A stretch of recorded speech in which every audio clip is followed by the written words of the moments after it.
Tabla de frecuencias. R es un software para el análisis de datos no agrupados. Entonces, para poder agrupar los datos en una tabla de frecuencias, tendremos que invertir el procedimiento que normalmente se realiza. Primero tendremos que ejecutar el comando de graficar histograma y a partir de los datos que R genera para esta gráfica, obtendremos los intervalos, marcas de clase y frecuencias de la tabla de frecuencias. A partir de estos resultados se puede construir la tabla de frecuencias completa. Utilizaremos el comando ist. Para el siguiente ejemplo, seguimos trabajando con los datos del archivo resistencias registradas de botellas de vidrio, que se encuentra en la variable datos. En la consola de R verificamos que exista la variable. Escribimos datos, enter y ahí se encuentran. Recordemos que para la captura de los datos se pueden emplear diferentes formas. Graficamos el histograma como ya lo hemos hecho anteriormente, con is y entre paréntesis la variable datos, enter. El histograma que nos presenta por default R está basado en la regla de Sturges, para determinar la amplitud de los intervalos y por tanto el número de estos. Aplicando esta regla, por lo general, no tendremos más de 10 intervalos de clase en nuestra tabla de frecuencias, lo que resulta conveniente para la interpretación de los datos. Lo siguiente es guardar los datos que se utilizaron para la generación del histograma en una variable que denominaremos agrupados, a la cual le asignamos los valores de la gráfica con is entre paréntesis, la variable de los datos, coma, y plot igual a f. Enter. Este comando solo envía los datos sin la representación gráfica. Si escribimos la variable para que nos despliegue lo que tiene guardado, tenemos lo siguiente. Y lo que nos interesará obtener de aquí son los datos de breaks, counts y mids, que son los límites de los intervalos, las frecuencias y las marcas de clase respectivamente. Si observamos el histograma de los datos, nos damos cuenta que tiene 10 intervalos de clase. Ahora observamos la amplitud de los intervalos en la sección de breaks y nos damos cuenta de que esta es de 20 unidades.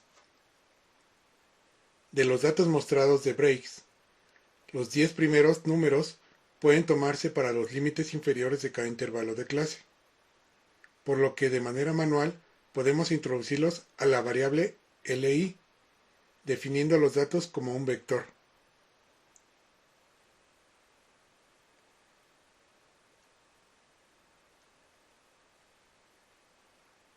Damos Enter.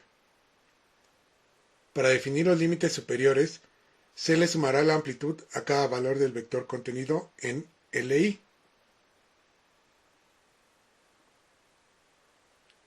La frecuencia absoluta la obtendremos de la variable agrupados.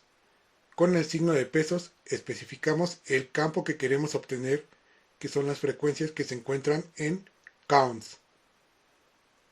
Enter. Y se almacenan los valores en f.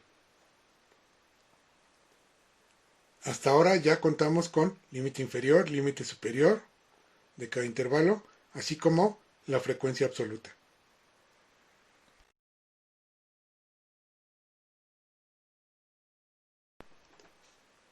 Continuamos con la marca de clase, que se obtiene también de agrupados, y se almacenan los valores en m.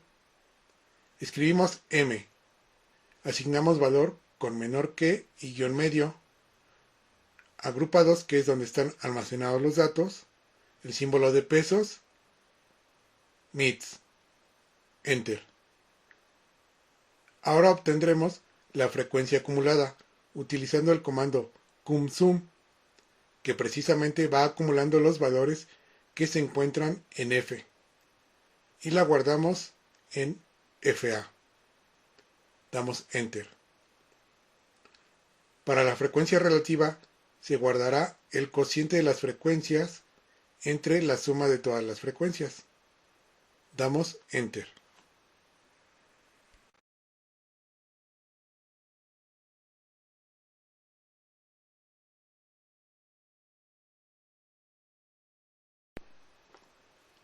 Para la frecuencia acumulada relativa, la variable que contiene la frecuencia acumulada se divide entre la suma de las frecuencias y se guarda en una variable que nombraremos FAR.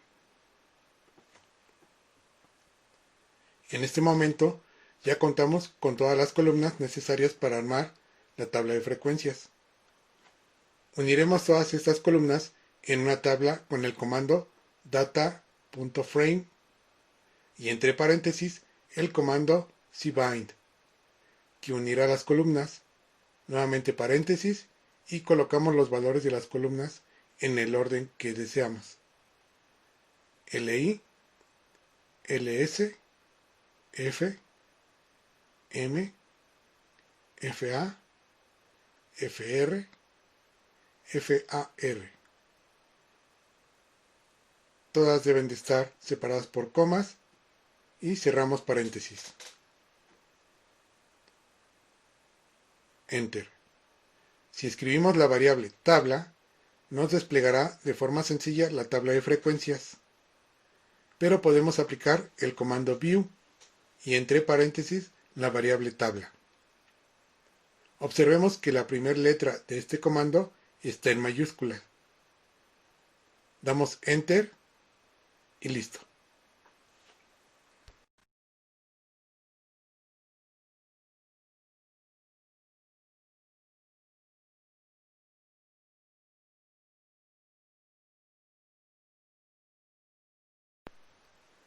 En esta imagen podemos observar los criterios que toma R en los intervalos, abiertos por la izquierda y cerrados por la derecha.